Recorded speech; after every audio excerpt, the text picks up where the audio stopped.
Bismillahirrahmanirrahim.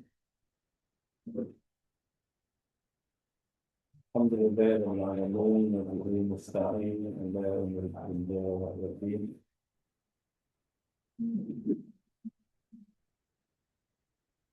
Asyhadu an la ilaha illallah wahdahu la syarika lah. Asyhadu anna Muhammadan abduhu wa rasuluh. Allahumma salli ala Muhammad wa ala ali Muhammad. رضيت بالله ربا وبالإسلام دينا وبمحمد نبيا ورسولا. رب اشرح لي صدري ويسر لي أمري واحلل عقدة من لساني يفقهوا قولي. أما بعد.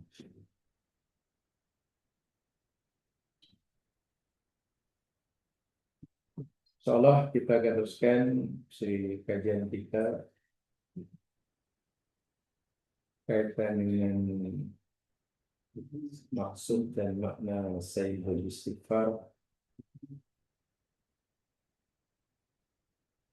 dan minggu lepas kita pula pelajari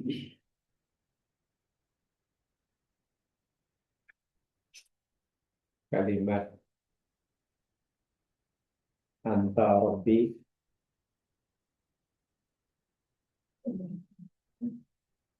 Sudah maklum bahawa istighfar yakni Allahumma anta rabbi la ilaha illa anta khalaqtani dan seterusnya.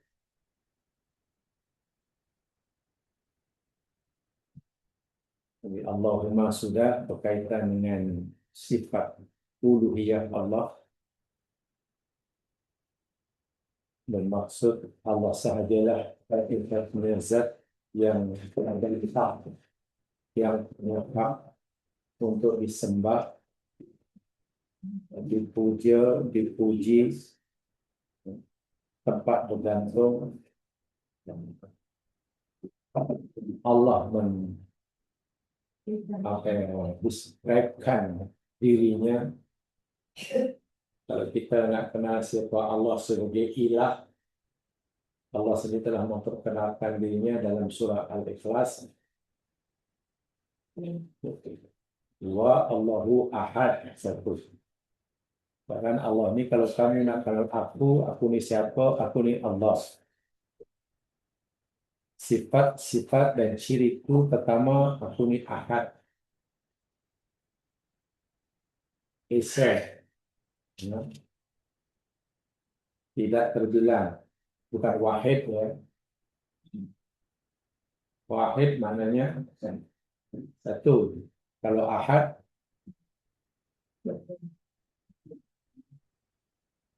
satu. Esa, apa bezanya?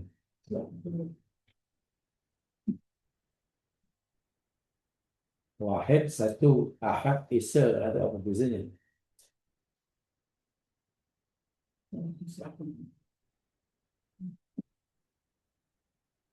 Ya, mungkin dari si bahasa, kalau wahid satu maknanya ada dua, ada tiga, ada empat samanya. Kalau Esa, kalau tak ada. Tapi dalam Al-Quran Allah kata Allahu sebenarnya ahadun. Kalau itu Esa. Tapi dalam ayat yang lain wa ilahukum ilahu. Ini cuma nanti. Perkara ini tak sebenarnya yang wajib kita beri, tapi kadang terlepas pandang. Dan Al-Quran Allah kata Allahu ahad, kemudian Allahu ahad. Tapi dalam ayat yang lain wa ilahukum ilahun wahidun. Apa bisanya ni? Allahu ahad, Allah besar. Wa ilahukum, dan Tuhan kamu, ilah kamu adalah Tuhan yang sangat tunggu. Oh, bisa ini.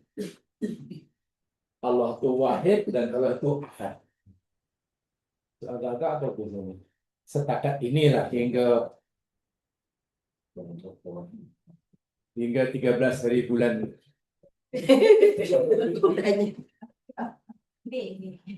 Mei 2026, ya, pukul 9.15 begini. Sebenarnya ada perbezaan dari segi maksudnya, walaupun kedua-duanya bermakna Esa, satu, sama, tapi penggunanya berbeza. Bila Allah kata aku ahad, contohnya ini, Qul huwallahu ahad, maknanya Allah Esa, Allah satu, tak berbilang, tak ada yang menyerupai. Kan Allahus Samad, lam yalid wa lam yulad, wa lam yakul lahu kufuwan ahad. Itu makna ahad. Tapi kalau wahid, Allah itu ilah wahid, yakni Allah Esa satu dengan 99 namanya. Allah itu Esa. Ya? Jadi keesaan Allah dengan 99 nama, Allah kata aku wahid. Gitu lah. Tapi kalau Allah ahad, tak masuklah dalam 99 itu. Allah Esa dalam arti kata as-samad, dalam arti kata lam yalid wa lam yulad, lam yakul lahu kufuwan ahad, itu maknanya ahadun. Allah ahad. Jadi kalau Allah wahid, ilahun wahid, Allah Esa dengan kepelbagaian atau dengan semua nama-namanya yang mulia itu. Al-Asmaul Husna. Itulah. Itu perbezaan penggunaannya. Jadi ilahukum, ilah kamu adalah ilah Tuhan wahid yang satu yang mempunyai nama-nama yang banyak. Itulah Asmaul Husna itu. Ar-Rahman, Ar-Rahim. Dan nama Allah yang pelbagai itu tidak ada duanya. Dia saja yang ada nama, yang punya nama Ar-Rahman. Dia saja Ar-Rahman. Selain Allah tak punya sifat Rahman. Allah Maha Mengasihani. Jika ada manusia punya sifat kasih sayang manusia itu ada pemberian limpahan dari Rahim Allah. Tidak berdiri sendiri. Itu maksudnya. Allah katalah apa? Oh, Allah Al-Alim, Maha Mengetahui. Dia satu-satunya lah. Jadi jika hambanya juga punya sifat alim, mana ada ilmu hamba itu pemberian Al-Alim. Bukan sifat yang melekat pada dirinya. Dia pemberian. Jika Allah tak beri, ya tak jadi alim lah. Jika Allah tarik balik, asalnya alim asalnya alim, banyak ilmu, tapi jika Allah tarik balik ilmunya menjadi A sajalah. Jadi A saja. Itu Ustaz, sifat nama Allah dan sifatnya kan tu. Nama yang 99 lain, yang lain tu. Sebetulnya kalimah sifat dan al-asma wa sifat, kalau orang sebut asma dan sifat kan.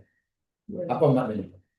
99 itu ada orang sebut itulah al-asma wa sifatullah. Nama dan sifat Allah. Gitu kan? Sifat tu. Jangan tahu tak apa sebenarnya beza antara nama dan sifat. Isim, nama isim kan? Kalau sifat lah. Isim nama, sifat. Bahasa Melayu apa biasanya? Nama sifat biasa. Nama bahasa Melayu bahasanya name. Kan itu kan. Nama, sifat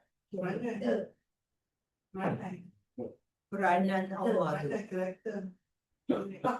di sinilah sebenarnya kalau kita memahami dalam bahasa Melayu pasti kanan kiri utara selatan lah. Di karena orang Kajang nak pergi UKM sesat di Perlis. Dia duduk Kajang nak pergi UKM, bingung orang punya juga. sampai di Pelesi, Cuping, baru kata orang. Cik, mana jalan ke Tajam, apa UGM? Ini ya, ismun. Tuh kan? Ismun mana tadi?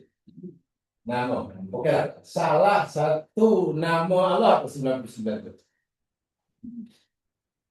Karena Ar-Rahim ya. Ar-Rahman, Ar-Rahim. Tidak apa saja lah. Ar-Rahman, Ar-Rahim, Ar-Rahman, Ar-Rahim. Satu yang paling. Kita boleh panggil dia nama, sekaligus kita boleh panggil sifat. Kerana nama itu dalam bahasa Arab. Al-ismu, nama. Al-ismu nama kan? Ya dulu menunjukkan ala apa ala atas hakikati apa mana hakikat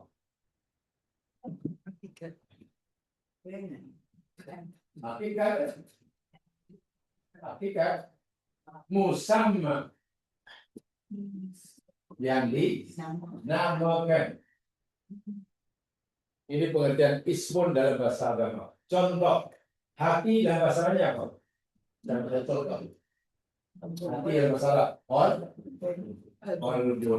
Pertanyaannya, kenapa kolbun dinamakan kolbun? Jangan sebut artinya dulu. Jangan terjemahkan kalau belajar Arab. Kenapa kolbun yang bahasa hati itu dinamakan kolbun? Sebab sifat kolbun itu kolbun. Kolbun itu mana berbalik-balik. Sekejap iya, sekejap tidak, sekejap jujur, sekejap bohong, sekejap yakin, sekejap ragu, sekejap suka, sekejap benci. Jadi sifat kolbun yang maka benda yang sifatnya berbalik dinamakan kolbun. Jadi kolbun dinamakan kolbun karena sifat semula jadi kolbun adalah kolbun. Dan itu memahami bahasa. Paham itu? Nah, jadi kalau Allah sebut katalah kolbun, hati, lalu ditukar namanya jadi maktabun, ya lari ini. Contoh, ini bahasanya apa nih? Maktabun kan? Ini namanya maktabun kan? Kenapa dinamakan maktabun? Karena kalimat maktabun itu menunjukkan sifat dan fungsinya. Fungsinya seperti apa? Maktab dari kata apa? Kata apa? Menulis. Jadi maktab asalnya tempat menulis. So itu kalau ini ditukar jadi babun, ya lari. Berbeza dengan bahasa Melayu. Kenapa rumah dikatakan rumah? Tak boleh dijelaskan kalimat rumah itu. Rumah disebut rumah karena itu rumah, mana ada? Bahasa Arab lain. Langit bahasa Arabnya apa? Sama. Kenapa sama dinamakan sama? Karena sifat sama itu sama. Sama itu mana tinggi. Jadi itu apa yang tinggi disebut sama. Nah sekarang Allah namanya Ar-Rahim. Karena sifat zat Allah itu memang Rahim.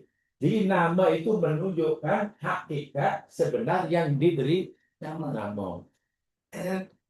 Beza dengan bahasa Melayu. Itu ada apa ada pada nama. Itu bahasa Melayu.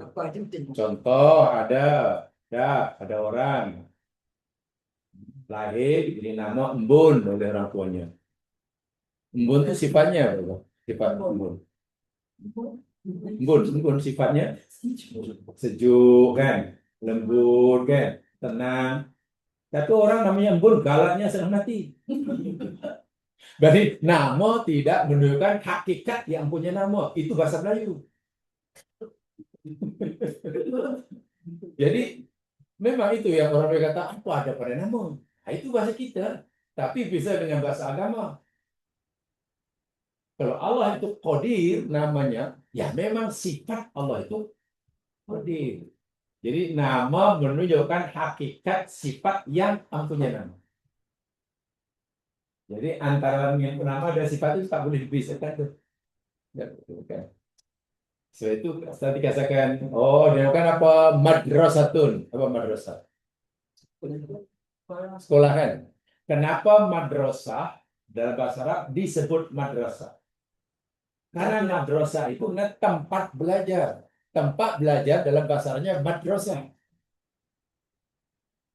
Kenapa masjid dinamakan masjid? Karena tempat sujud. Sebab itu kalau masjid ditukar jadi madrasah, lari maknanya. Berbeda dengan bahasa Melayu. Katalah bahasa Melayu apa? Nasi. Nasi. Nasi. Dan seperti nasi. Tiba-tiba kita tukar namanya, salahnya semua orang sepakat lah. Mulai hari ini, nasi ini adalah sebut air. Dan air adalah disebut nasi.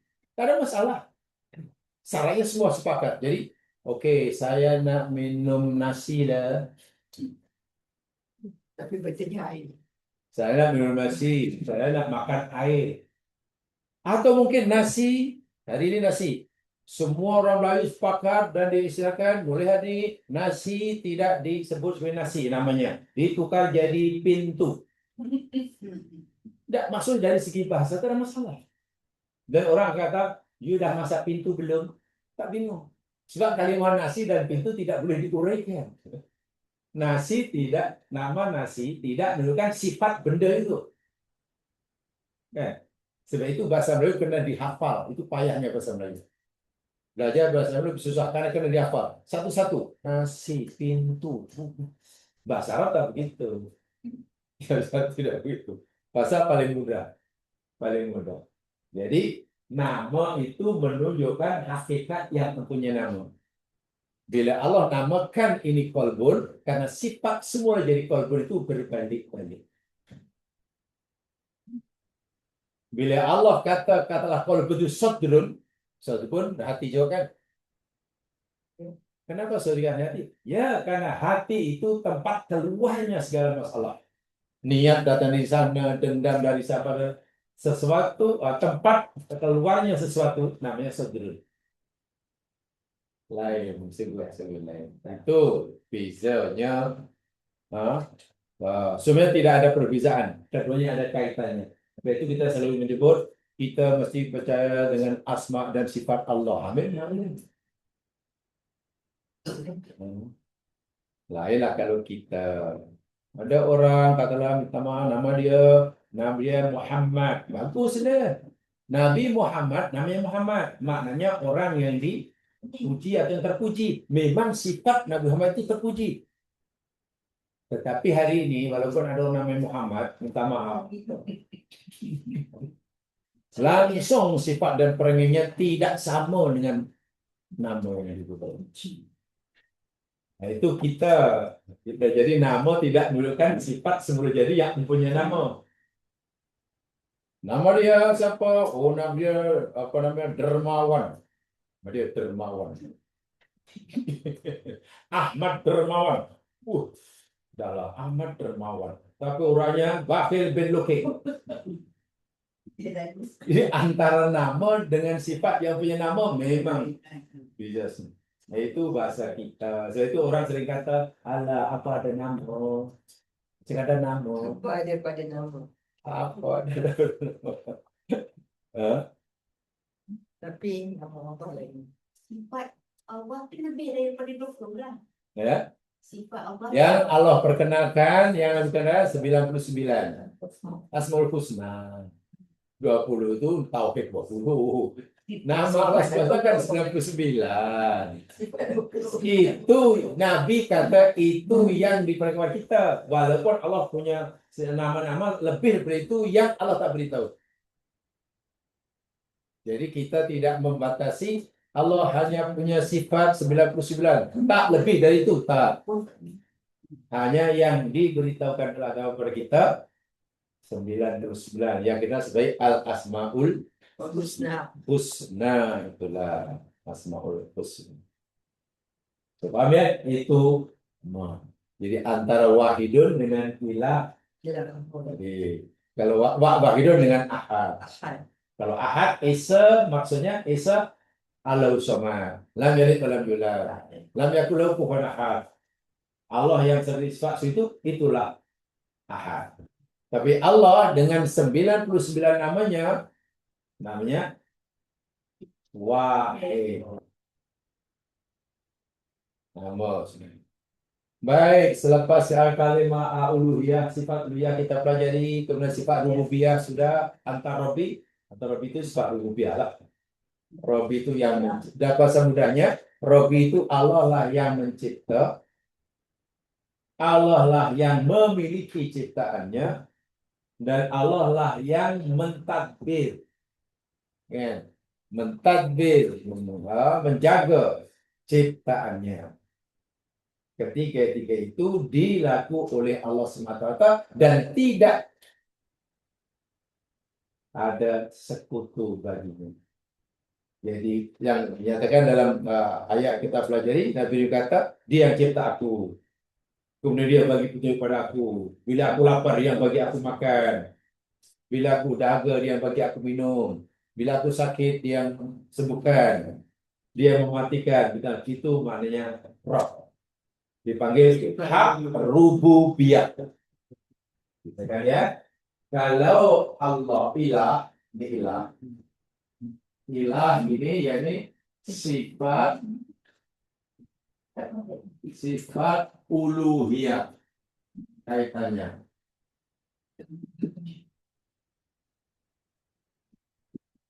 Ilahul wahid, sifat uluhiyah. Kalau kata roh hukum, Tuhan kamu wahidun, kata roh ini adalah hakul rububiyah istilahnya. Hak rububiyah. Jadi Allah punya sifat uluhiyah.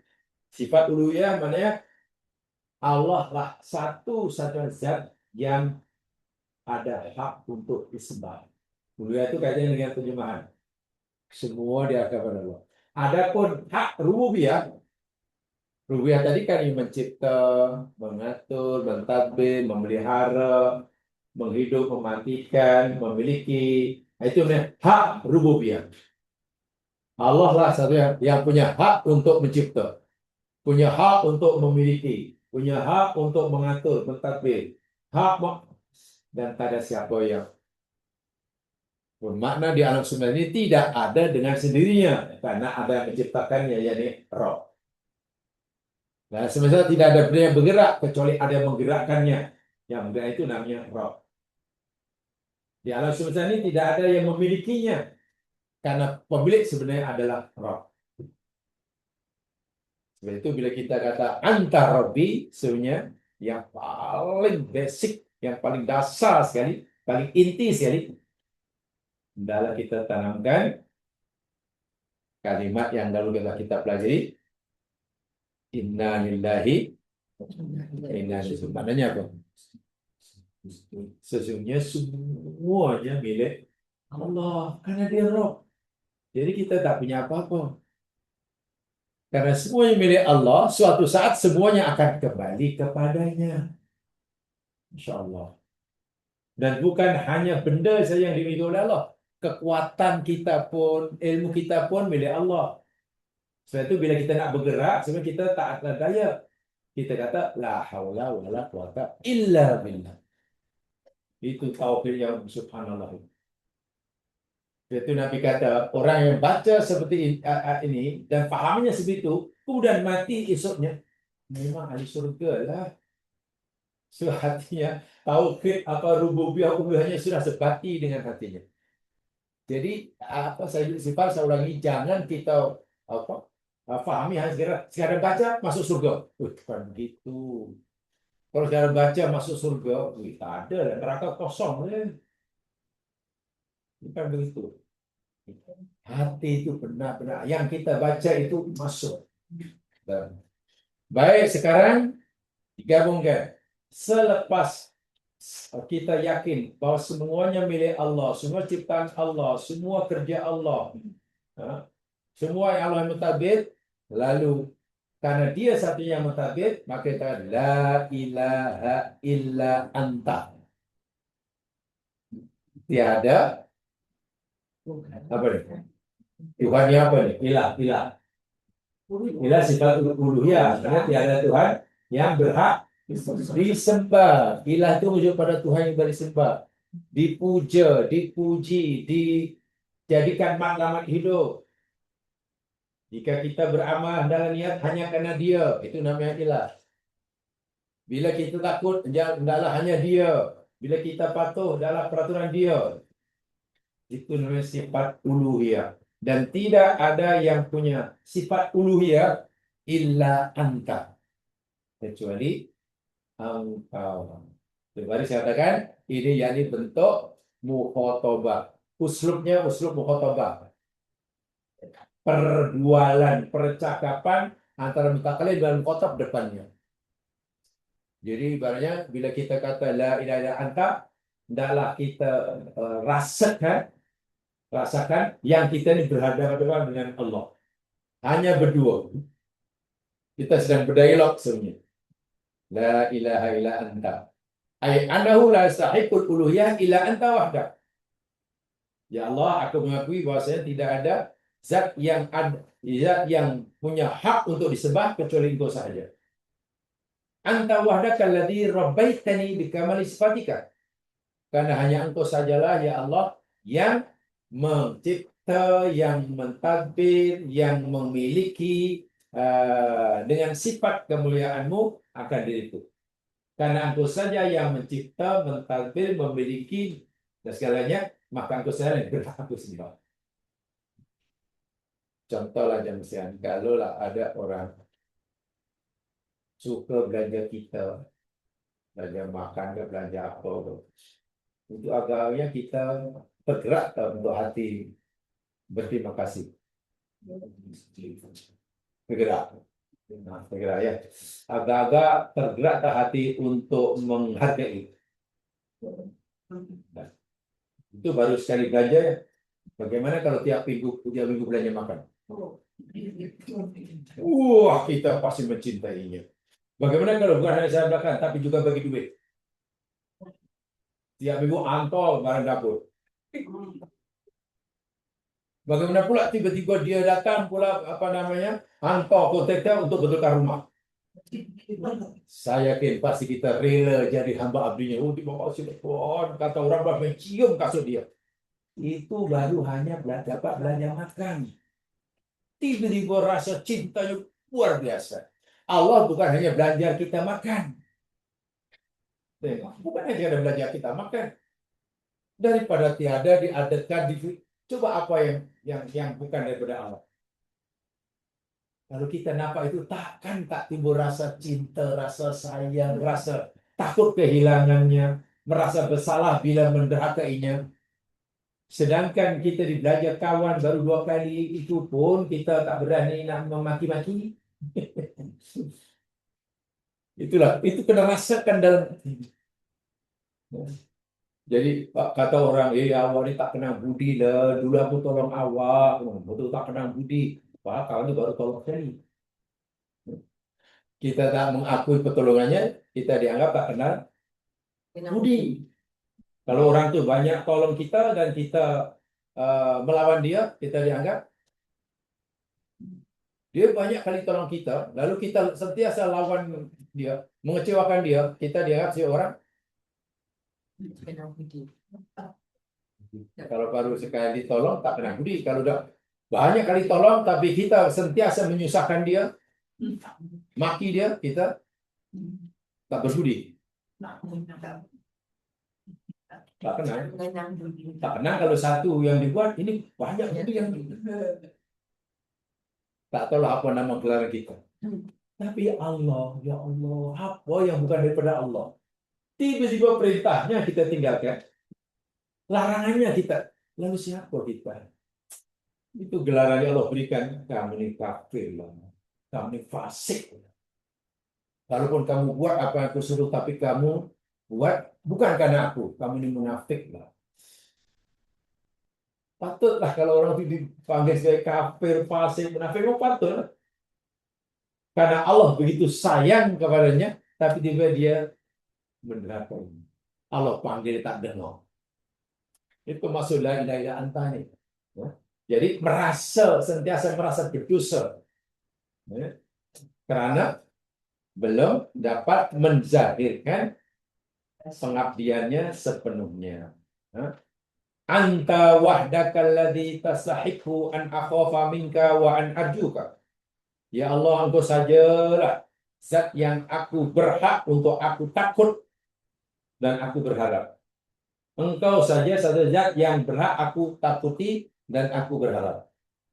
Anta wahdakal ladzi tasaku an abki walau kuntalas radiyan alayya. Ya Allah, Engkaulah satu-satunya zat yang berhak aku menangis, kecewa, sedih, merasa rugi jika Engkau tidak ridho kepada aku. Bila kita tahu Allah tak ridho kita, ya tentu kita akan menangis ketakutan. Bagaimana cara kita mengetahui Allah tak ridho kita? Untuk caranya. Bagaimana cara yang membolehkan kita tahu bahwa Allah tak ridho kita? Tak ridho maknanya ya marahlah, murka. Macam mana cara kita untuk mengetahui Allah ini suka atau tak suka kita? Ridho atau tak ridho?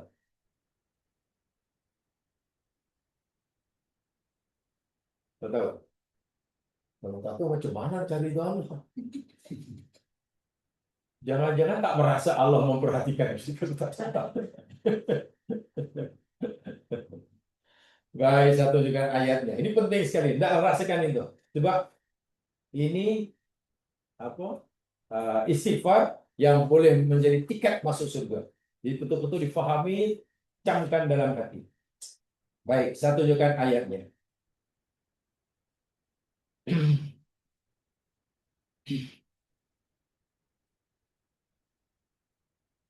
Coba lihat firman Allah Subhanahu wa taala. Ya Allah.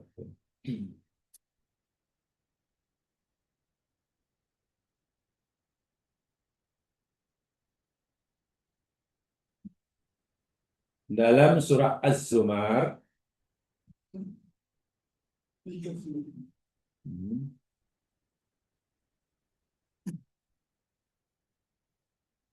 dalam surah Az-Zumar ayat yang ke-7, inilah ayat yang memberitahu kita bagaimana cara kita mengetahui, cara kita tahu bahwa Allah ini ridho atau tak ridho pada kita.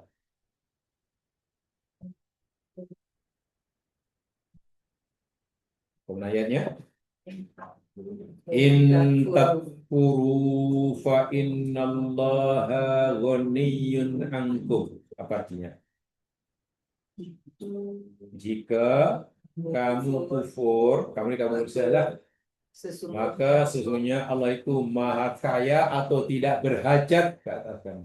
Apa maksudnya? Jika kamu kufur, sesungguhnya Allah ini ghaniyun, tidak berhajat, tidak memerlukan kamu. Apa boleh?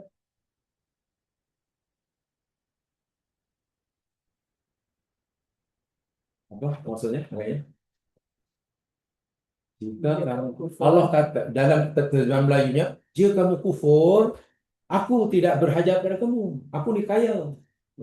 Apa maksudnya? Oh, tak kisah. Begini ya sekalian ya, ghaniyun tuh maknanya tidak berhajat, tidak memerlukan. Ya.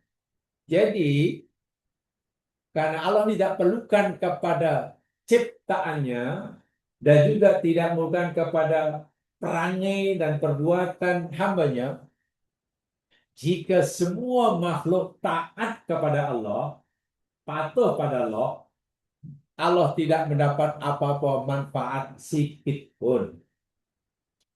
Sebaliknya, jika semua makhluk kufur kepada Allah, Allah tidak mendapat apa-apa madarat sedikit pun. Ketaatan makhluk atau keimanan makhluk tidak memberi kesan apa-apa. Allah rugi pun tidak, untung pun tidak. Semua manusia memuji Allah bukan maknanya kuasa Allah makin bertambah. Tidak. Semua makhluk membenci Allah, kufur pada Allah, bukan Allah hilang sifat terpujinya.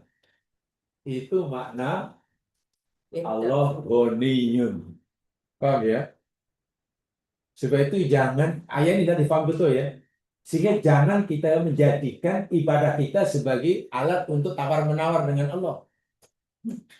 Ya ada kadang orang jadikan amalnya sebagai alat untuk tawar-menawar. Ya Allah, ya Tuhanku, aku dah buat apa yang kau suruh. Aku dah tinggal apa yang tegah, ya Allah. Amalku sudah banyak, ya Allah. Maka, karena aku telah buat apa yang kau suruh, aku telah bagi apa yang kau minta, sekarang, ya Allah, giliran kamu, beri apa yang aku minta. Itu mana menjadikan amal seperti tawar alat atau tawar-menawar. Wahal kita baik pun, melakukan perintahnya pun, Allah tak dapat manfaat. Semua manusia kufur, Allah pun tidak rugi. Itu maksudnya. Ya, tidak beri kesan lah maksudnya itulah. Allah tetap berkuasa, tetap terpuji, tidak akan bertambah kuasanya, tidak kurang kuasanya karena amal perangai makhluknya. Walau bagaimanapun, nah ini paham betul. Walau bagaimanapun, walaupun Allah tak dapat manfaat daripada ketaatan hambanya dan Allah tidak rugi karena kekufuran hambanya, wala yardha li ibadihil kufra. Apa itu?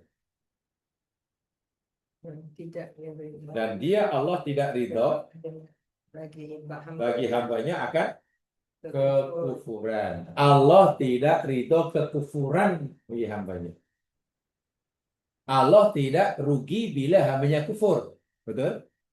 Karena Allah ghani kan? Tapi Allah tidak ridho jika hambanya kufur. Paham di situ?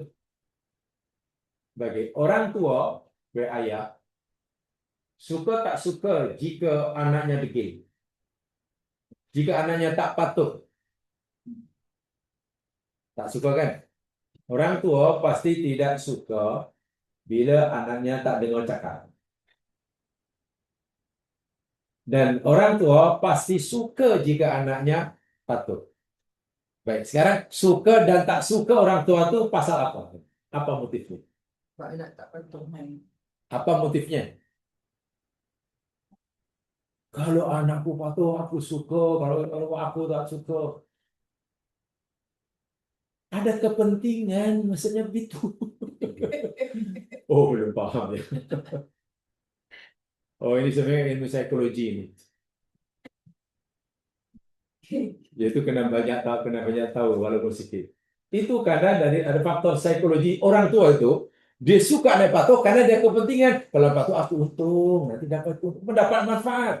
Tapi jika anaknya degil, dia tak suka sebab dia akan mendapat kerugian kan. Itu kita. Jadi kita suka tak suka ada udang di sebalik ni. Allah tak. Allah tidak. You mau patuh, mau tidak, aku tak dapat apa manfaat. Hanya saja, walaupun aku kekufuran kamu tidak menjejaskan kekuasaanku, aku tak suka kekufuran kamu. Jadi beza. Allah tak suka hambanya kufur, bukan karena Allah rugi jika hambanya kufur. Paham ya? Orang tua tak suka anaknya degil, karena orang tua rugi jika anaknya degil. Nah, itu beza kita. Rakyat suka pemimpin, hanya pemimpin suka tidak. Orang sedang kuasa, rakyat semua sokong. Hanya suka tak suka pemimpin. Suka. Ramai rakyat benci pemimpin. Kayak itu apa alasan? Apa yang mendorong hati pemimpin tadi suka dan suka? Ada kepentingan. Wih, kalau anak rakyat itu semua suka, mana lama aku duduk di kursi ini. Iya, dapat manfaat daripada kecintaan rakyatnya. Dan dia akan menyebabkan madarat jika rakyat tak sokong. Itu kita, karena kita tidak punya sifat ghaniyun.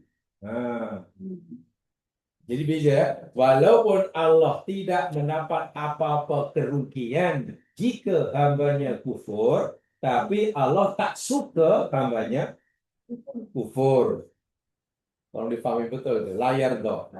Sebaliknya, wa in tashkuru yardahu lakum. Dan jika kamu syukur, pasti dia Allah ridha bagi kamu. Syukur namanya kufur. Baik. Jika kamu kufur, katalah, bila kamu kufur, degil, aku tak suka, Allah kata, aku benci. Walaupun kekufuranmu tidak memadorkan aku. Sebenarnya jika kamu syukur, kamu patuh, aku ridho kamu. Walaupun kepatuhan dan ketiadaan tidak memberikan manfaat pada aku. Paham ya? Nah, di sini. Nah, sekarang kita dah tahu jawabannya. Bila atau bagaimana kita tahu bahwa Allah ridho kita atau Allah tak ridho kita? Ada jawabannya itu. Kalau paham ini pasti boleh jawab. Allah ridho kita jika kita ayat ini. Allah ridho kita jika kita syukur, taatlah. Bila kita buat apa yang Allah suruh dan kita tinggal apa yang Allah larang, pasti Allah ridho. Itu aja kuncinya. Sebenarnya bila Allah tidak ridho dalam ayat ini, kufur kan? Mana bila perintah Allah kita tinggal, larangan Allah kita langgar, pasti Allah benci kita. Jadi kalau kita ingin dapat ridho Allah dan makin bertambah ridhonya, maka berusaha untuk semakin banyak perintah yang kita lakukan, semakin banyak larangan kita tinggal. Tapi bagaimana dia begitu yakin Allah ridho dia? Sedangkan banyak perintah ditinggal, banyak larangan dilanggar. Jadi ridho Allah atau kemudian itu boleh kita nilai, boleh kita tentukan, boleh kita bergantung pada apa yang kita lakukan kepada Allah. Ini hamba ya, ini contoh ini hamba kita lah. Ini Allah Subhanahu Wa Taala.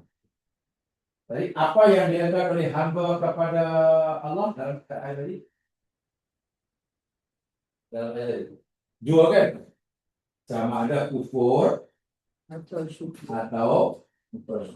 Atau syukur kan? Kan ada dua.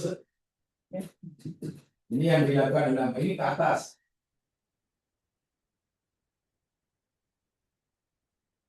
Kemudian bila hamba itu sudah kufur, buat kufur atau syukur, di sini yang akan menentukan Allah itu yang turun daripada Allah ini sama ada ridho atau murka. Itu saja. Jadi untuk menentukan Allah ridho atau tidak, nih panduan ini. Syukur atau kufur, itu saja. Sekarang apa yang Allah berikan kepada hambanya? Nah, yang kata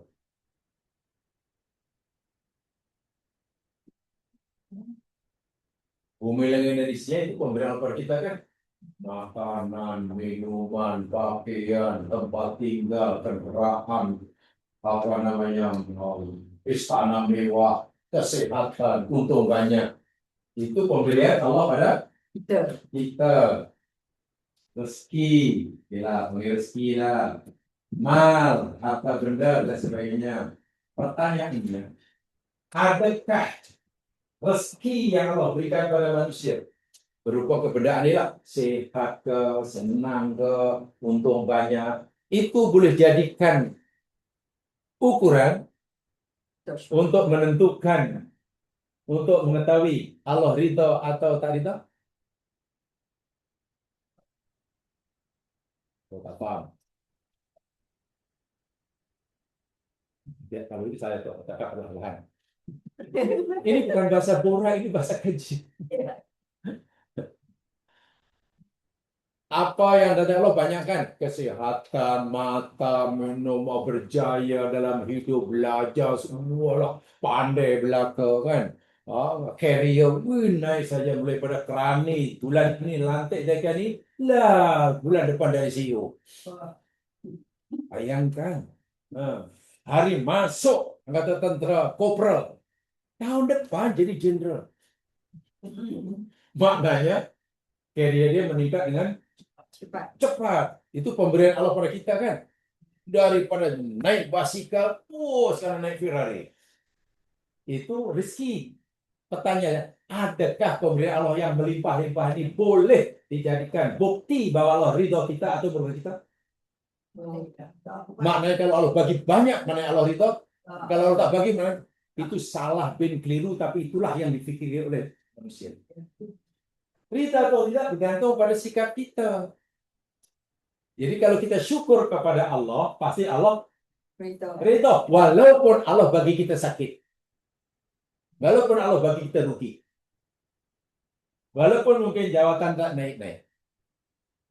Sebaliknya, jika orang itu kufur pada Allah, perintah ditinggal, larangan dilanggar, kan? Larangan dilanggar, pasti Allah murka kan? Allah benci. Walaupun Allah bagi macam-macam. Kendaraan ada 50, rumah ada 18. Tengok. Untung tak pernah rugi, sehat tak pernah sakit. Tapi manusia ni pelik. Alhamdulillah Allah sayang pada saya senang sekarang. Gimana orang mukmin berpikir begitu? Ridho dan kemurkaan jangan dinilai, jangan dilihat daripada pemberian Allah. Kalau Allah bagi banyak, mana Allah ridho. Kalau Allah bagi sedikit, mana Allah benci. Menyalahi surat apa? Kalau kita berfikir begitu, menyalahi surah Az-Zumar ayat 7. Sekarang, kenapa pemberian Allah pada hambanya?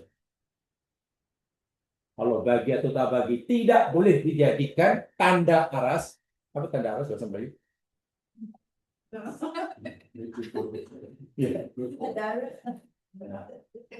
Pemberian Allah kepada kita, kesehatan, kesenangan, sakit, rugi, hilang barang, dapat barang, kematian, dan sebagainya, tak boleh kita jadikan tanda aras, kayu pengukur. Wah, kayu pengukur sebagai barometer Allah ridha atau tak boleh. Mana ayatnya? Saya tunjukkan. Tolong ya, Az-Zumar 7 ini tolong dikaitkan dengan ayat ini.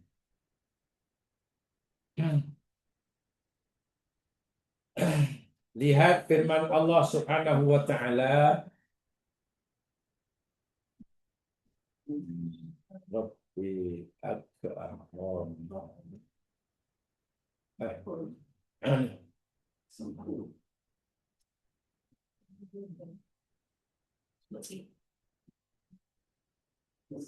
Di dalam surah Al-Fajr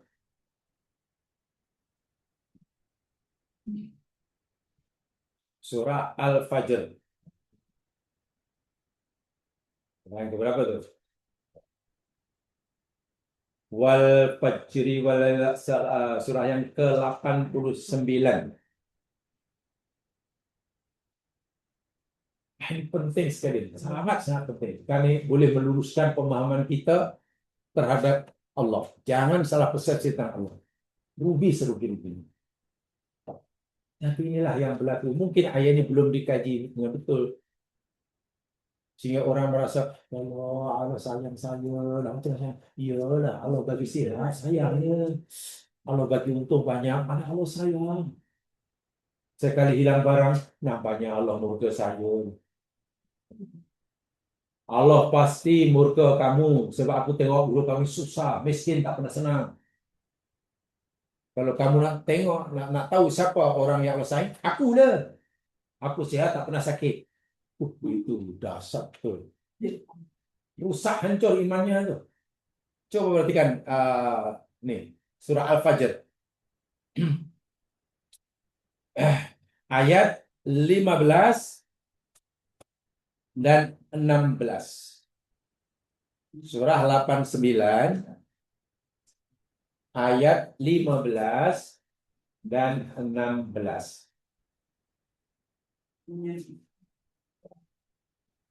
Ayat 15.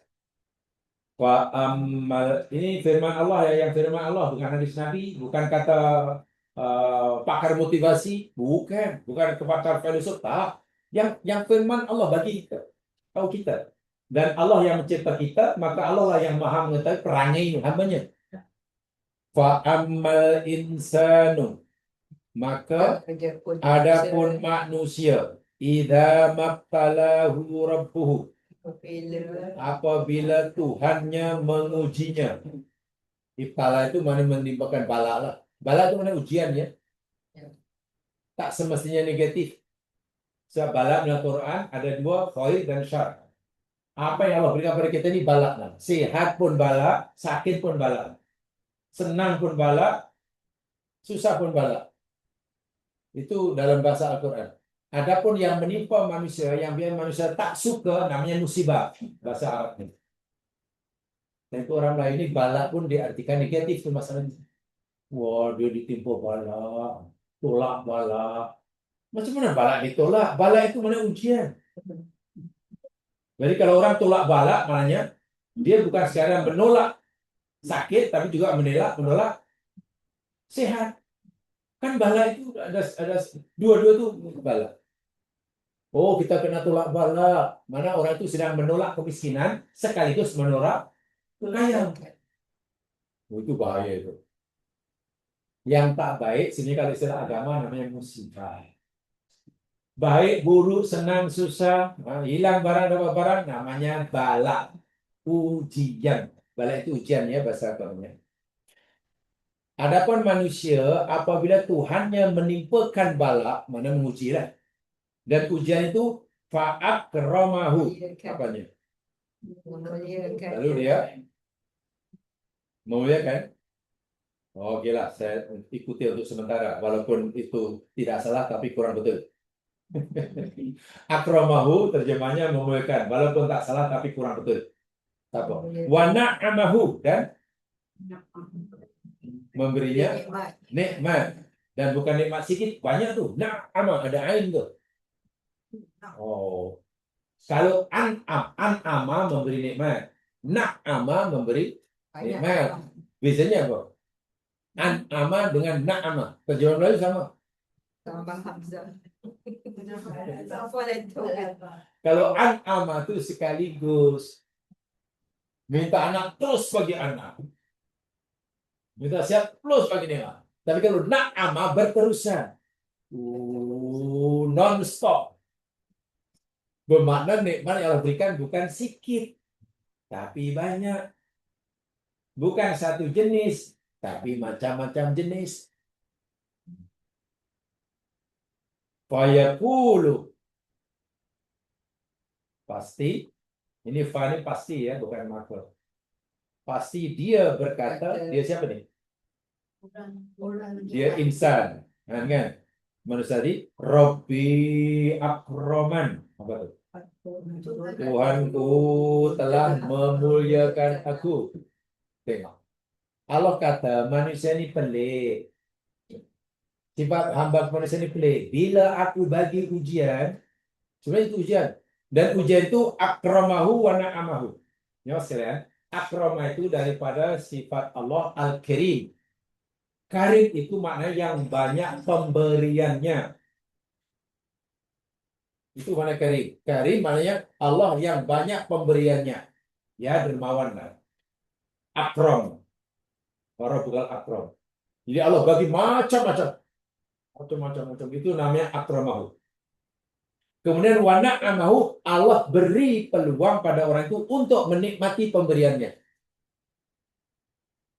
Contoh, Allah bagi dia nikmat yang banyak, termasuk kapal terbang.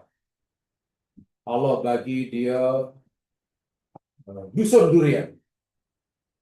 Kan Allah bagi dia dusun durian. Dan Allah bagi peluang kepada orang itu untuk menikmati buah durian. Itu maknanya Allah akramah dan na'amah. So ada orang yang Allah bagi dusun durian berikat-ikat, tapi dia tak boleh makan durian. Macam mana? Itu hanya akrama, tapi Allah tanda ama. Allah bagi kapal terbang, tapi gaya. Jadi tak kenal naik kapal terbang, kemana jalan kaki. Naik kereta pun mabuk. Naik kereta mabuk, naik pedang mabuk. Tapi Allah bagi macam koleksi kereta kemana jalan kaki. Paling tinggi naik basikal. Itu oke tak oke? Tak. Allah bagi, tapi tak diberi apa? Nikmat. Tak diberi peluang untuk menikmati pemberiannya. Tapi ada orang yang merasa bahagia dengan itu. Rumahnya merata tempat. Di 5 benua ada istananya. Tapi tak pernah duduk. Sama sekali pun tak pernah tinggal. Wah, segala kelengkapan ada di situ. Akhirnya yang menikmati apa? Mewahnya siapa? Pekerjanya. Medianya. Yang hari-hari berendam itu mednya. Yang hari menggunakan keretanya, tengok. Pekerjanya menikmati tanpa memiliki. Betul. Sementara yang memiliki, tak ada peluang untuk menikmati. Coba kalau kita pikir mana yang lebih berbahagia. Pekerja dia. Karena boleh menikmati dan apa tanpa, walaupun tak menit, dia tak perlu keluar belanja. Tak perlu, sebab yang bayar bil tuannya. Tapi peliknya manusia memiliki tadi, tapi anak punya. Bahagia karena memiliki. Itu rugi, itu sengsara seumur hidup. Kebahagiaan yang palsu namanya. Tapi itulah perangai manusia. Nah, orang ini, orang yang hebat. Karena Allah bukan sekadar bagi dia nikmat yang banyak, Allah juga bagi peluang untuk dapat menikmati. Bila manusia aku kelakar seperti itu, dia kata, manusia akan, oh Tuhanku memuliakan aku. Mana Allah sayang aku. Mana Allah ini ridho aku. Pasti terlintas itu pikirannya. Dia pikir Allah suka dia. Karena segala-galanya ada dan segala-galanya boleh dinikmatinya. Sebaliknya, tengok ayat selepasnya. Wa amma idza mabtalahu, dan adapun apabila Tuhannya telah mengujinya, tadi diuji dengan berbagai macam nikmat dan peluang untuk menikmati, sekarang diuji faqadara alaihi rizqahu. Lalu Allah sempitkan rezekinya. Sampai pagi makan pagi. Dulu kaya, sekarang miskin. Dulu untung banyak, sekarang rugi banyak. Dulu macam-macam punya, sekarang sudah dijual. Dulu sehat, sekarang sakit. Bila ditarik balik atas kepada Allah, fayaqulu rabbi ahana. Pasti manusia itu akan kata, Rabbi ahana. Tuhan itu telah menghinakan aku. Mana Tuhan murka aku nih. Allah begini. Cara berpikir seperti ini oke tak oke? Betul tak betul? Betul. Betul. Tapi ramai orang pikir begitu. Ya? Merasa Allah suka dia hanya karena hidupnya senang. Merasa Allah tak suka orang itu karena hidupnya Susah. Ini cara berpikir yang paling buruk dalam akidah. Allah menafikan. Ayat sebelahnya apa? Kalimat pertama ayat sebelahnya bunyi apa? Kalla. Tengok. Bukan hanya la. Kalla. Kalla itu huruf penafian yang paling kuat. Kalla. Bukan hanya tidak, tapi tidak, sekali-kali tidak. Nehi, nungkah, nehi. Nehinya tuh kuat lah, sampai tolak-tolak situ. Allah menafikan seakan-akan, hai manusia, jika kamu pikir aku suka kamu, aku sayang kamu, karena segala permintaanmu aku berikan, kamu salah. Dan jika kamu pikir aku benci kamu, hanya karena permintaanmu aku tolak, itu pun salah. Ridhoku atau murkaku, kamu tak boleh nilai, tak boleh ukur, tak boleh lihat daripada apa yang aku berikan pada kamu. Tapi ridhoku dan kemurkaanmu, kamu boleh lihat sikap kamu kepada aku. Bila kamu syukur, pasti aku ridho. Bila kamu kufur, pasti aku tak ridho. Tolong dua ayat ini digabungkan jadi satu. Al-Fajr 15 dan 16 dengan Az-Zumar ayat 7. Ini sangat-sangat mustahil. Kalau saya boleh simpulkan, katalah ada hamba Allah. Semua perintah telah dia berusaha untuk dilakukannya. Semua larangan Allah dia berusaha untuk ditinggalkannya. Maknanya Allah Allah ridho. ridho kan? Allah ridho walaupun orang itu mungkin Allah bagi sakit lambat sembuh. Allah bagi susah lambat senang. Dapat kerja dibuang kerja. Allah tetap ridho. Sebab ridho Allah tidak boleh dilihat daripada yang dialami oleh orang itu. Tapi bergantung pada sikap dia pada Allah. Sebenarnya kalau orang itu kufur pada Allah, perintah Allah ditinggalkan, larangan Allah dilanggar, pasti Allah benci pada orang ini. Walaupun macam-macam Allah bagi. Jawatan dinaikkan itu. Namanya istidraj. Dan bencinya luar biasa Allah pada orang. Tapi pada sini pelik. Dia pikir sikap Allah macam sikap orang. Oh, orang itu pasti suka saya. Sebab apa yang aku minta dia bagilah. Dia suka bagi aku. Mana dia suka aku. Yang dia mesti benci aku.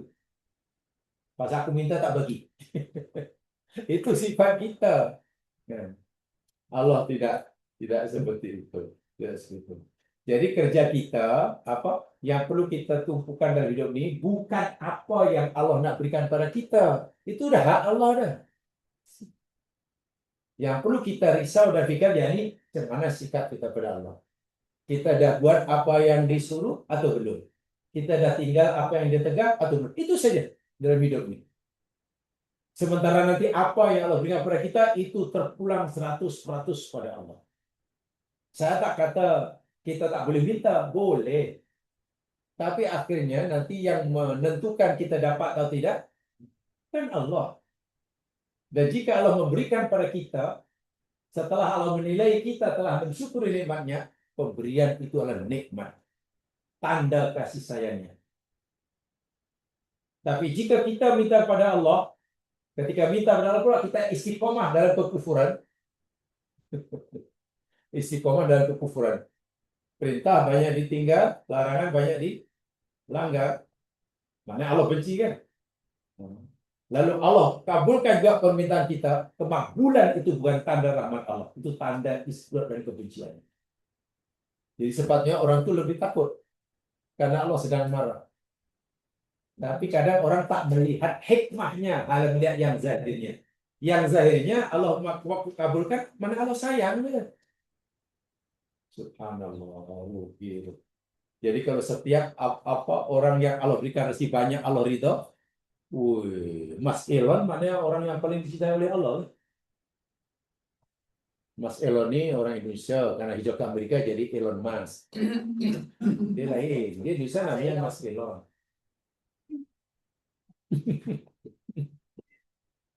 Karena hijau ke Amerika jadi Elon Musk. Maksudnya Mas Elon, dia dia pakai Mas Elon. Elon Musk. Tengok. Kaya raya, adakah itu baru bukti bahwa Allah sayang? Sama sekali tidak. Bilal bin Rabah miskin. Abu Dar Al-Ghifari miskin. Abu Darda radhiyallahu anhu kais pagi makan pagi. Apakah itu bukti bahwa Allah benci? Sama sekali tidak. Jadi nilai riba itu sebenarnya yang paling mahal, lebih mahal daripada rezeki yang Allah berikan. Lebih mahal daripada kesehatan. Tapi orang kadang lebih takut tidak mendapatkan rezeki daripada tak takut mendapatkan itu. Dan itu silap. Itu udah salah. Betul dari segi berakidah, tak betul itu. Tak betul. Panduannya dua ayat tolong digabungkan, tolong sentiasa ingat. Apa namanya? Al-Fajr 15:16. Kalau kita nak tahu kalau ridha atau tidak ridha, surah Zumar ayat 7. Jangan dilihat pemberian Allah. Tapi itulah Allah sayang kita, Allah sayang.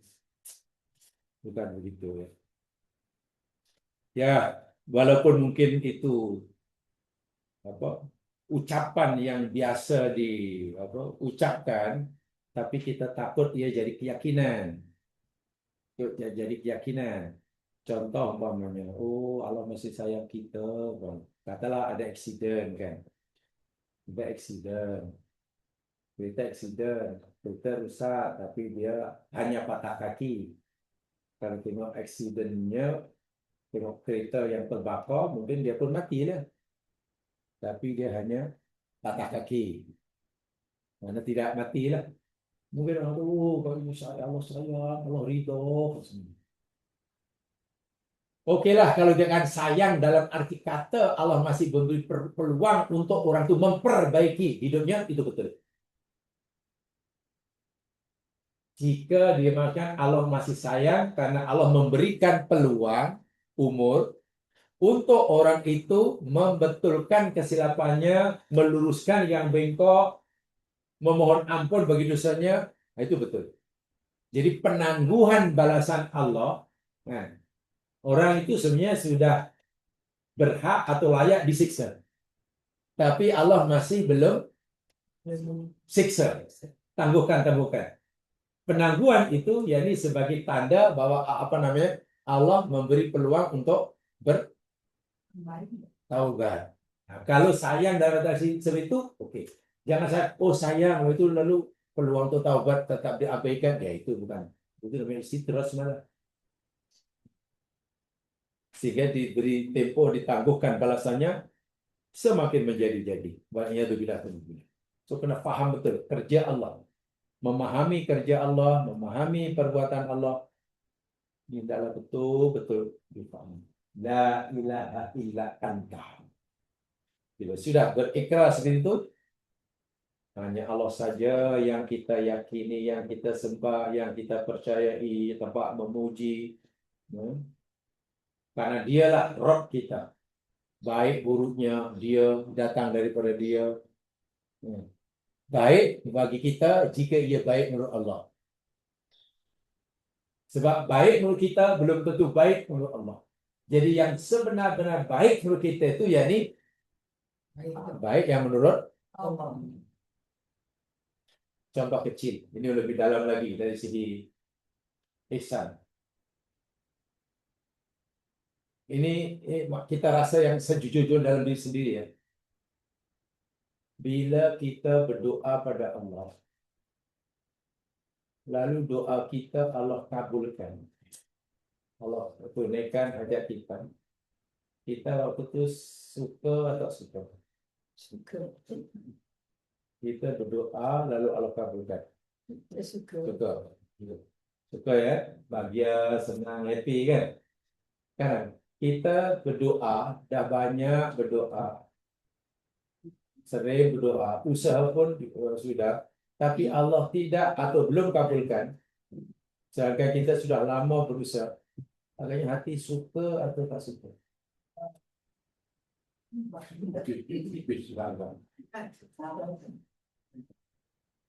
Nak tanya suka atau suka, bukan sabar atau tak suka.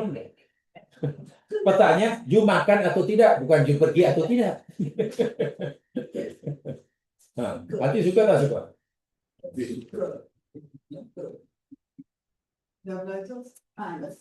Doa tidak kabul. Sangat memerlukan benda itu. Berdoa sudah, usaha sudah, dah sampai doa kita, tapi nampak masih belum dikabulkan.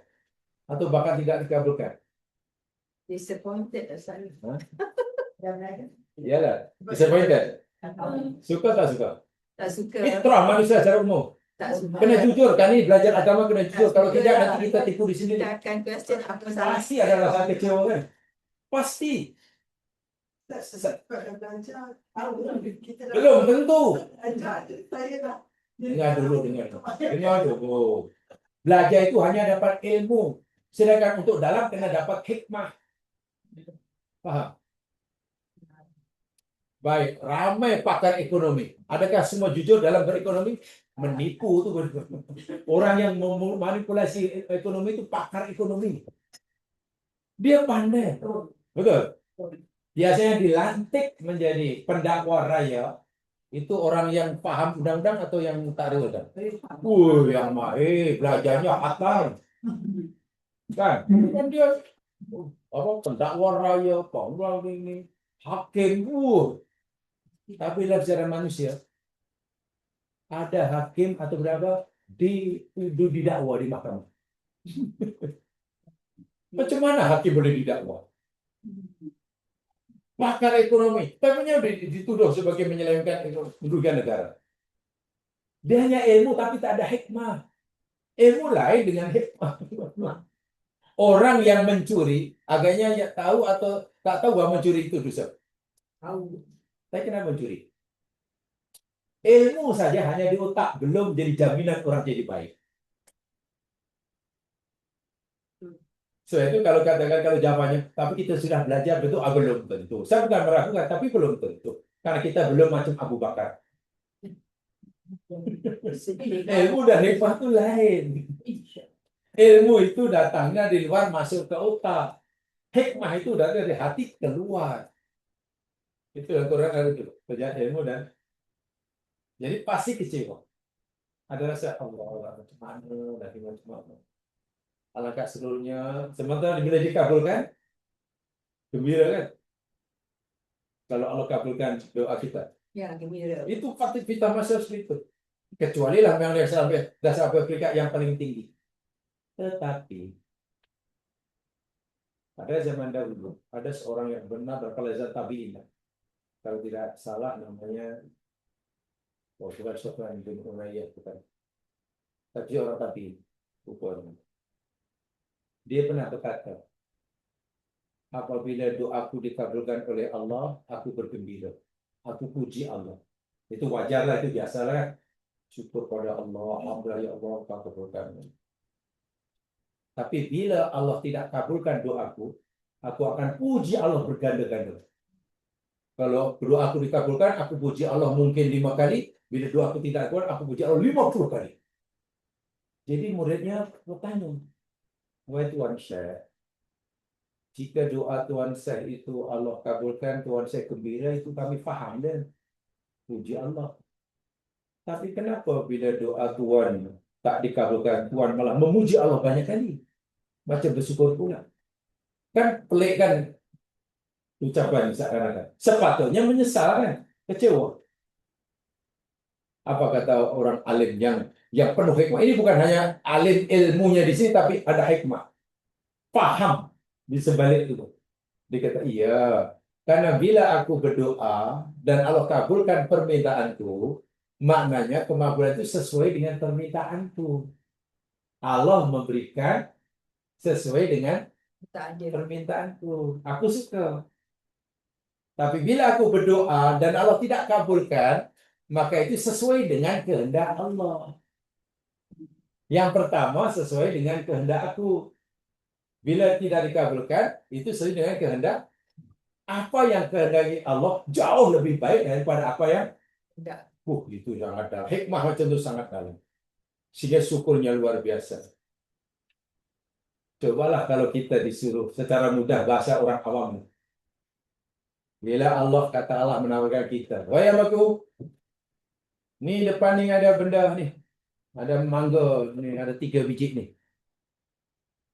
Aku suruh beri kamu kebiasaan untuk memilih mana yang terbaik menurut kamu, atau kamu serahkan pada aku untuk memilih yang terbaik buat kamu. Makanya kita pilih mana? Atau ginilah, kita ini nak makan mangga yang sedap. Betul depan kita itu ada seorang pakar mangga. Bukan penjual mangga, pakar mangga. Ya, pakar sudah tak dinafikan, ilmunya diakui, pernah dapat hadiah Nobel. Katakanlah. Lalu kita, cik apa dek? Oh, saya nak mangga lah tuan. Okey, ini ada 3 mangga. Cik yang sedap, yang paling sedap lah, yang paling manis. Sekarang saya bagi pilihan Encik. Encik nak saya beri Encik kebebasan untuk memilih sendiri mana yang paling manis menurut Encik, atau Encik serahkan, percayakan pada saya untuk memilihkan yang terbaik. Ya benar. Serahkan. Sana kita tahu itu doktor mangga yang dapat hadiah Nobel. Kita pilih yang mana? Orang yang bijak pasti serahkan pada orang itu. Karena kita lebih yakin pilihan dia jauh lebih baik daripada pilihan Kita. itu baru orang pakar mampu. Sekarang alam sudah ditabir oleh Allah. Allah mengetahui segala-galanya. Macam mana kita boleh mengutamakan pilihan kita daripada pilihan Allah? So itu bila Allah tidak mengabulkan doa kita, itu pilihan Allah buat kita pasti yang terbaik. Sehingga gembira kita sebenarnya lebih banyak daripada bila Allah kabulkan. Itu namanya hikmah, bukan ilmu itu. Itu karena datang dari dalam. Hikmah itu yakni apa yang datang dari hati, keluar. Ilmu itu yang luar masuk ke sini. Masuk sini, masuk sini. Yang dengan makin banyak ilmu membantu hati untuk menilai. Untuk menilai. Ya contoh zaman sekarang itu sangat dalam itu kalau dikaji lebih lanjut tuh. Dan kalau Quran ada kisahnya. Ya contoh surah Al-Kahfi lah.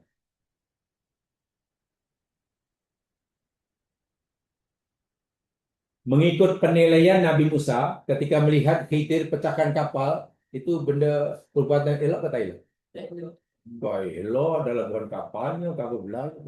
Oleh itu Musa mengamuk. Dan Musa tidak salah bila mengamuk karena menurut ilmu yang Allah berikan kepada Musa, memecahkan kapal orang apalagi sedang belayar, perbuatan yang salah kan. Tengok Khidir bunuh budak tanpa alasan. Itu coba patut dipuji ataupun dikeji. Dikeji kan. Dan bisa menilainya daripada ilmu yang Allah berikan padanya itu ya itu menurut salah. Tapi Khidir senyum. Itu senyum karena kita diberi ilmu oleh Allah bukan sekadar yang nampak, ada yang di setelah dijelaskan baru Musa angguk-angguk. Tapi tidak semua orang memahami itulah. Hikmah itu pemberian Allah. Bisa begini, kalau ilmu itu kita sudah mencari. Bila cari-cari nanti Allah bagi. Jadi hikmah itu langsung diberikan kepada Allah. Kepada hati yang sudah terbuka, hati yang sudah bersih. Situ Quran kata, wa mayyutal hikmah. Siapa yang diberi hikmah. Allah tak kata siapa yang cari hikmah. Diberi. Kalau ilmu Allah suruh kita cari. Ilmu Allah suruh kita cari dan bila cari nanti Allah akan bagi. Kalau tak cari tak dapat. Hikmah itu Allah sudah diberikan pada siapa yang dipilih. Coba itu kaitannya dengan hati. Semakin hati itu bersedia, ya hikmah akan yang bahasa lainnya kebijaksanaan juga. Tapi sebenarnya hikmah bukan kebijaksanaan, lebih daripada itu. Karena hikmah satu di antaranya yang paling tinggi sekali dapat melihat di sebalik sesuatu. Musibah kalau kita lihat dari sudut zahir pasti membuat kita sesak nafas. Musibah apa? Menangis kita. Tapi orang yang ada hikmah melihat di sebaliknya. Sujud syukur. Yaitu Khidir melihat kapal ini mesti pecah. Budak ini mesti mati. Karena Allah bagi ilmu dia. Musa melihat, ya marah. Kita melihat musibah, nangis lah. Tapi coba kalau kita tahu hikmah yang Allah berikan di sebaliknya. Apa maksudnya? Itu dianya. Jadi memang tidak mudah. Tidak mudah, tapi boleh diusahakan. Berat, susah, tapi bukan mustahil. Syaratnya kalau ilmu untuk mendapatkannya kena rajin belajar. Itu saja. Rajin belajar, rajin baca, rajin itu. Nanti Allah akan berikan. Hikmah, karena itu pemberian langsung, bukan dari pembelajaran. Caranya yakni membersihkan hati. Bila hati kita bersihkan, kita buka botol kita, lama-lama kita akan datang sendiri. Dahulu guru saya memberikan semacam analogi lah, macam kias lah. Hikmah nih, murid sekalian, ibarat macam kapal terbang katanya. Macam kapal terbang, kapal itu ada pilot dia, ada kapten dia. Dia yang menerbangkan, dia nak turun, nak landing, dan nak take off ada. Kita yang di bawah memang harap sangat kapal terbang yang bawa bekalan itu turun. ke tempat kita, dia airport kita tuh, karena dia bawa bekalan untuk kita. Turun lah, turun lah, turun. Tapi kapal terbang, kapten mengambil kira, cemana aku nak turun. Dia memang mereka minta aku turun, tapi runway pun hanya 100 meter. Kapal ini besar.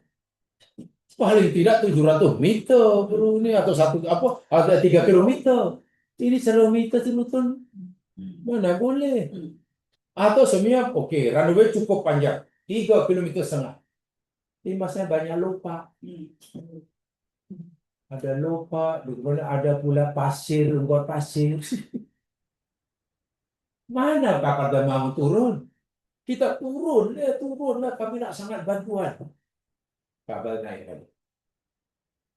Guru saya buat analogi macam itu. Hikmah itu macam itu. Allah akan berikan hikmah pada hamba yang dipilih. Siapa yang pilih? Bila hati itu ibarat runway sudah clear, cukup panjang, cukup lebar, maka dengan tenang kapal itu akan landing. Tapi kalau runway masih banyak kotoran, masih lupa, ibarat hati masih penuh, hikmah tak akan datang.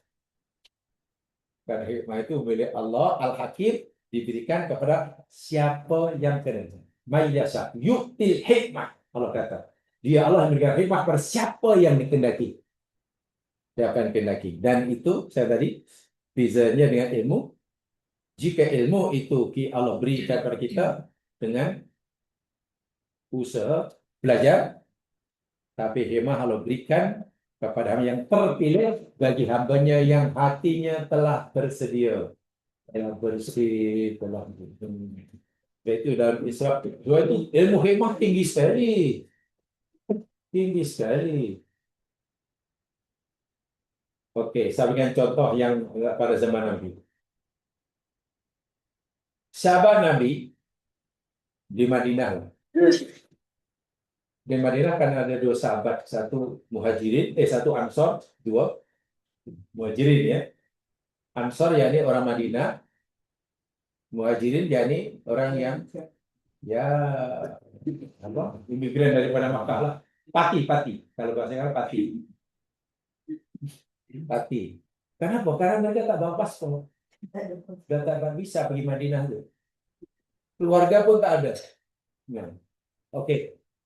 Agamanya setelah tiba di Madinah, Ansor dan Muhajirin, siapa yang lebih banyak sedekahnya di Madinah? Ansor kan? Ansor banyak berkorban, bersedekah pada Nabi, bergerak dalam untuk peperangan, ya karena mereka orang kaya.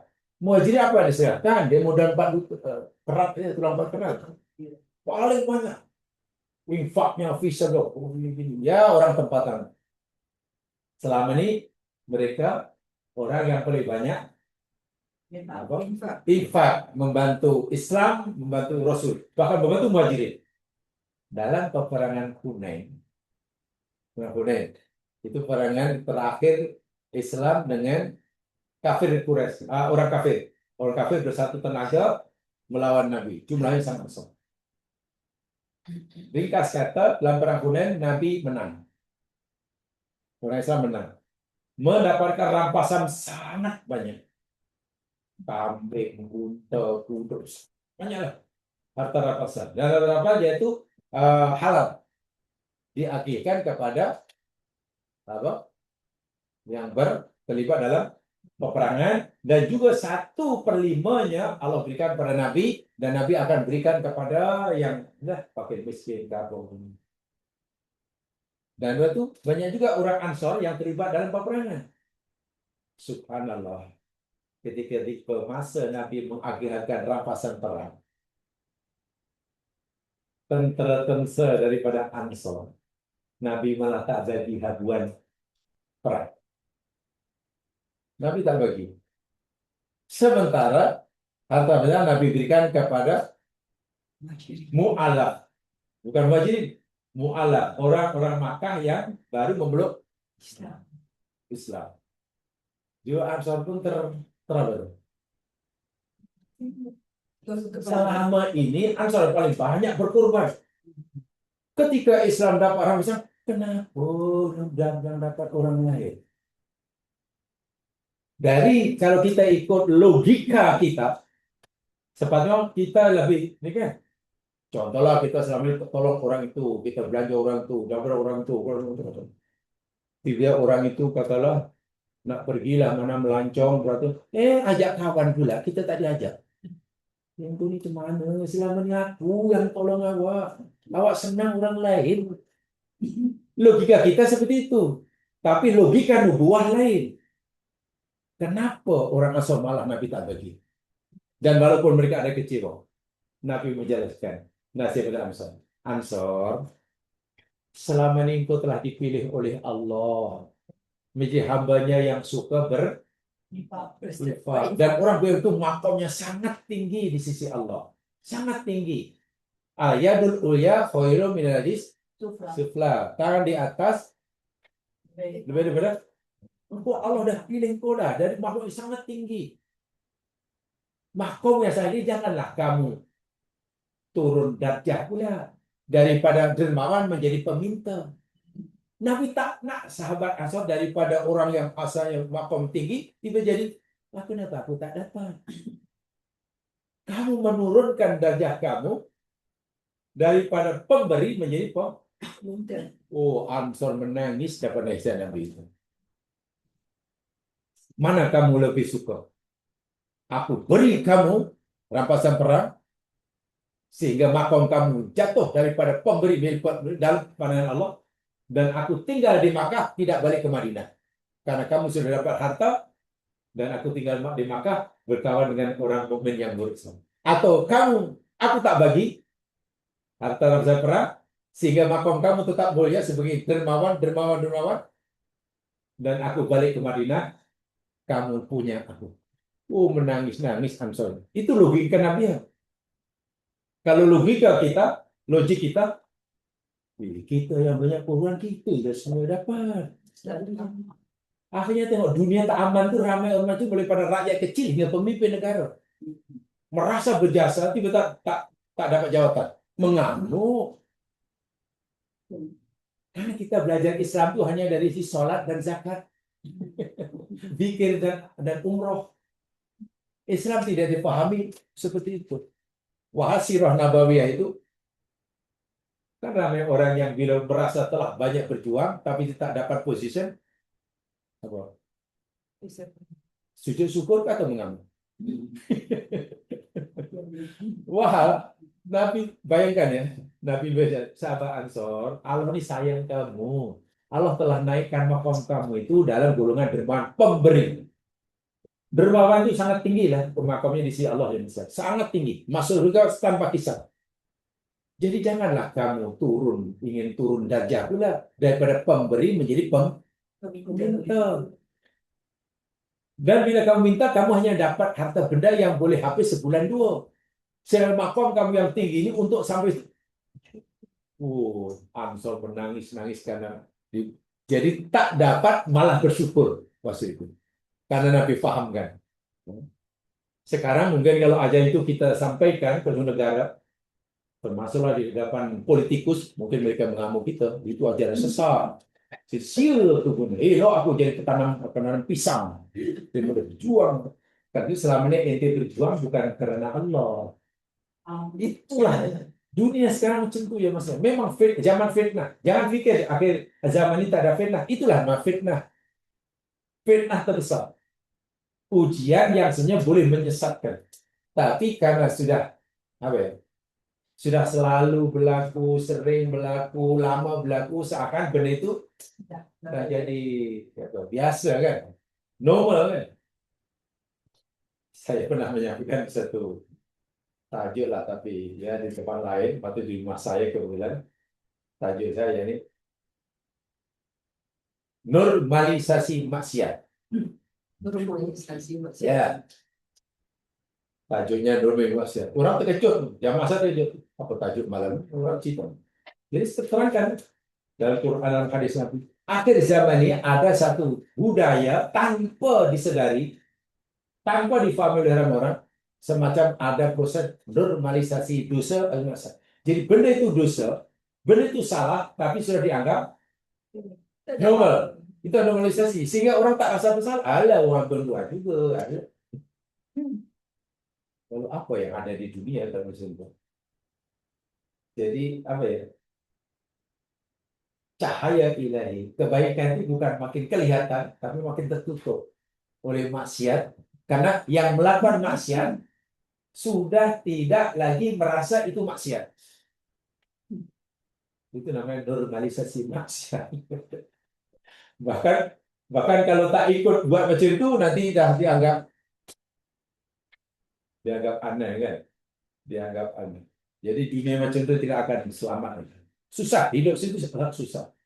Sangat. Sehingga Nabi pernah membayangkan suatu hari nanti akan datang satu masa di mana apa namanya orang yang berpegang pada ajaranku, kata Nabi, macam orang memegang bara. Jamroh itu bara api. Nak terus pegang, tangan terbakar. Nak dilepaskan, saya. Kan, karena saya.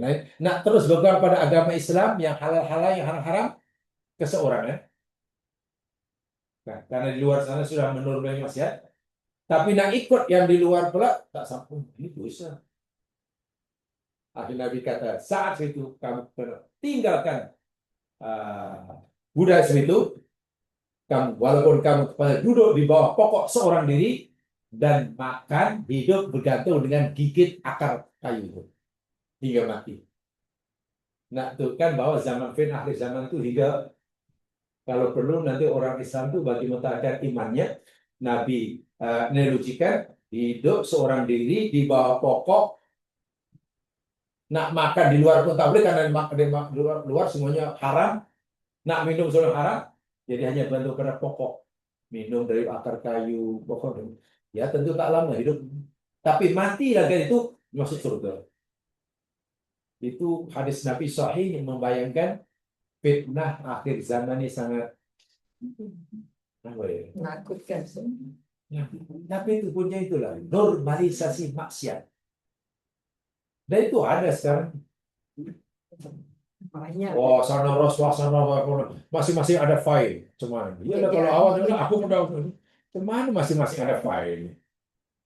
Kalau mau pencuri juga kalau Sama-sama buat. hanya bezanya yang itu lebih, yang ini sedikit itu cuma. Awak pun kong kali kong. Awak pun kurangnya apa? Memang ada. Awak kong dia kong kali kong, dia kong kali kong. Tapi aku hanya kong kali, kongnya tak ada.